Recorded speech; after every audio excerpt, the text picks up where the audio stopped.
Marlène et Jean-Claude sommes très heureux de te présenter une émission très spéciale afin de comprendre les faits d'actualité.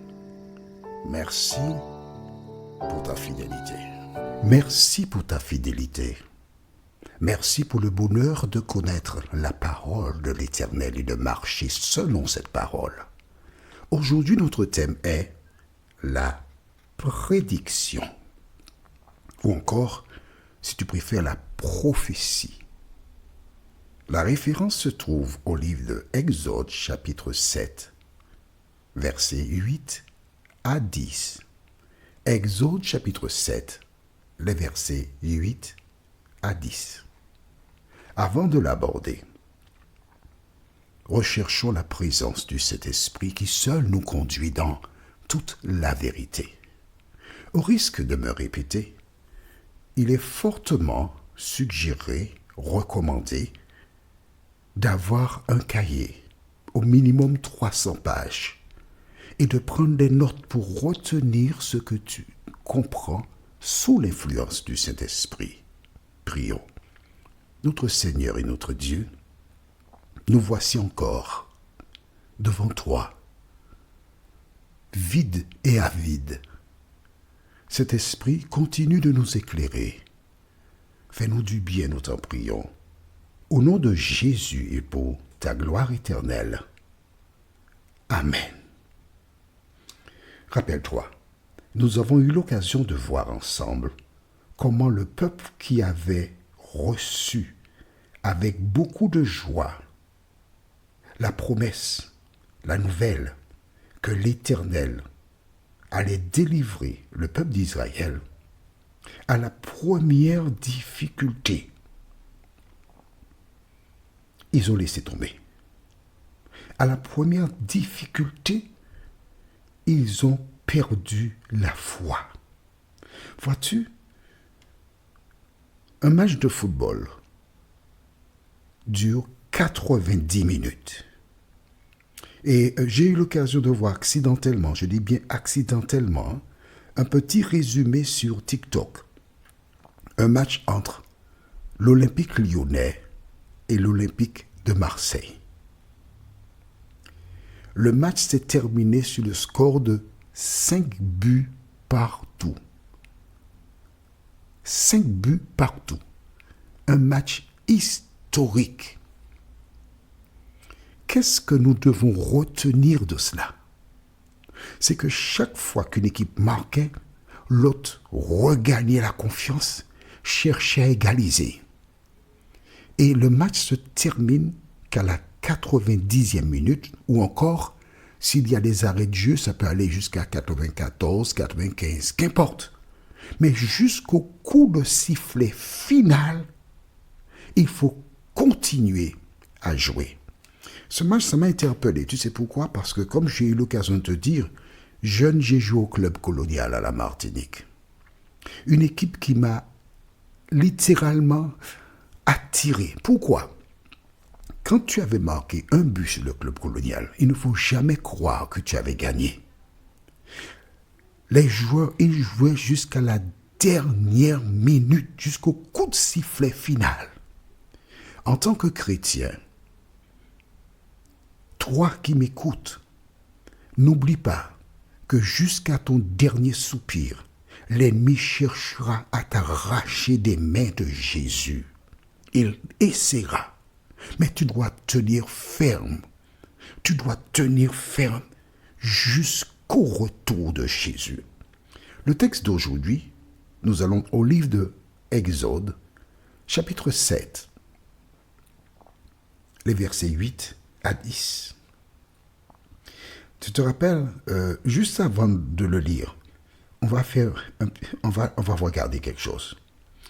On va aller dans Exode 5 et nous lirons verset 22. Exode 5, verset 22.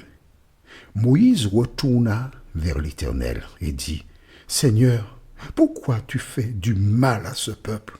Pourquoi donc m'as-tu envoyé? » Moïse, comme le peuple, ils ont pris Ils ont une défaillance. Mais Dieu n'abandonne pas. Dieu retourne et dit à Moïse quelque chose. Lisons dans Exode chapitre 7, versets 8 à 10. L'Éternel dit à Moïse et à Aaron, « Si Pharaon vous parle et vous dit, faites un miracle, tu diras à Aaron, prends ta verge et jette-la devant Pharaon. Elle deviendra un serpent. » Moïse et Aaron allèrent auprès de Pharaon, et ils firent ce que l'Éternel avait ordonné. Aaron jeta sa verge devant Pharaon et devant ses serviteurs, et elle devint un serpent. Tu vois, Moïse, il a eu un coup de défaillance. Mais quand Dieu lui parle, que fait-il? Le même Moïse, on a bien vu dans Exode 5, verset 22, qui alla dire à Dieu, mais pourquoi donc m'as-tu envoyé? Pourquoi as-tu fait du mal au peuple? Il a eu une perception. Pour lui, Dieu a fait du mal au peuple. Et voici Dieu qui retourne vers Moïse et qui lui dit, va, tu feras de telle et telle manière. Que fait Moïse? Moïse a le choix. Il a le choix entre obéir, comme nous venons de le lire, ou encore de dire, écoute, j'ai été une fois, ils ont souffert, Pharaon a augmenté la dose sur eux, et moi je vais retourner pour que tu restes là sans rien faire, sans rien dire, et puis le peuple sera encore maltraité. Non, je ne vais pas. Il a le choix. Explique-moi pourquoi Moïse n'a pas agi ainsi. Pourquoi il a obéi à la parole de Dieu. Dis-moi pourquoi. Réfléchis. C'est facile. Tu as trouvé? D'accord. Rappelle-toi, Dieu avait dit à Moïse, « Je serai avec toi » de ce premier temps. Ensuite, quand il a prétexté qu'il n'avait pas la parole facile, Dieu a dit, « Je serai avec ta bouche ». Donc Dieu est avec Moïse. Et le Dieu qui est avec Moïse a permis qu'il s'asseye un instant et qu'il se remémore ce que Dieu avait dit. Allons au livre de Exode chapitre 4. Exode chapitre 4. Rappelle-toi que Moïse avait donné un rapport à Aaron de tout ce que Dieu lui avait dit. Peut-être c'est Aaron qui a aussi rappelé à Moïse ce que Dieu avait dit. Et nous lisons dans le livre d'Exode, chapitre 4, le verset 21. L'Éternel dit à Moïse, en partant pour retourner en Égypte, « Vois, tous les prodiges que je mets en ta main, tu les feras devant Pharaon. Et moi, j'endurcirai son cœur, et il ne laissera point aller le peuple. Tu diras à Pharaon, ainsi parle l'Éternel. Israël est mon fils, mon premier-né. Je te dis, laisse aller mon fils pour qu'il me serve. Et si tu refuses de le laisser aller, voici, je ferai périr ton fils, ton premier-né. » Dieu avait averti Moïse. Il avait l'information. Il avait dit que je sais que ce sera difficile, que Pharaon ne voudra pas laisser partir le peuple. Voilà ce que tu lui diras. Moïse avait oublié cette parole. Relisons dans le livre de Exode chapitre 5. Tu vois bien que nous avons lu dans Exode chapitre 4. On retourne dans Exode chapitre 5 et nous lisons verset 22. Moïse retourna vers l'Éternel et dit, « Seigneur, pourquoi as-tu fait du mal à ce peuple? Pourquoi donc m'as-tu envoyé ?» Tu vois, il avait oublié. Pourquoi avait-il oublié ce que Dieu lui avait dit? Tu veux savoir pourquoi? Pour les mêmes raisons que toi. Vois-tu, aujourd'hui, Dieu nous a donné la Bible. Nous devons la lire, la relire, afin que les paroles soient vivantes dans notre cerveau. Quand Satan vint tenter Jésus, le Sauveur lui répondit à 3 reprises, il est écrit. Et il a cité les références venant de l'Ancien Testament. Aujourd'hui, si tu veux résister aux attaques de l'ennemi, il te faut lire la Bible.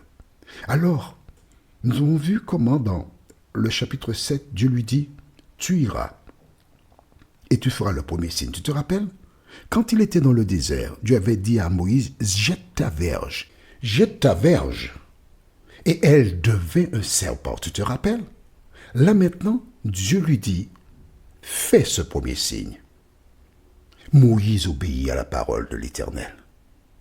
Toi qui m'écoutes, rappelle-toi que ce qui compte, c'est l'obéissance à la parole de l'Éternel. Notre prochaine étude s'intitule « Les imitateurs ». 1. La référence est Exode chapitre 7, les versets 11 à 13. Les imitateurs. Prions, notre Seigneur et notre Dieu. Merci de continuer de nous accompagner. Merci de nous vivifier. Merci de nous rappeler que la bataille entre la vérité et l'erreur est rude, mais tu as toujours le dernier mot. Saint-Esprit, merci de continuer de nous éclairer, nous t'en prions, au nom de Jésus et pour ta gloire éternelle. Amen. Que l'Éternel continue de te bénir et te garder, et il me tarde de te retrouver. Nous sommes parvenus au terme de notre réflexion.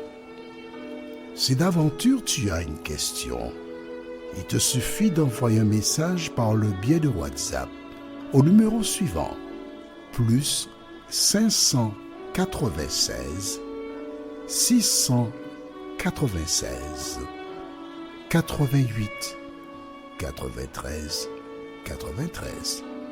Et alors Jean-Claude, moi, je me ferai un réel plaisir de répondre à ta question.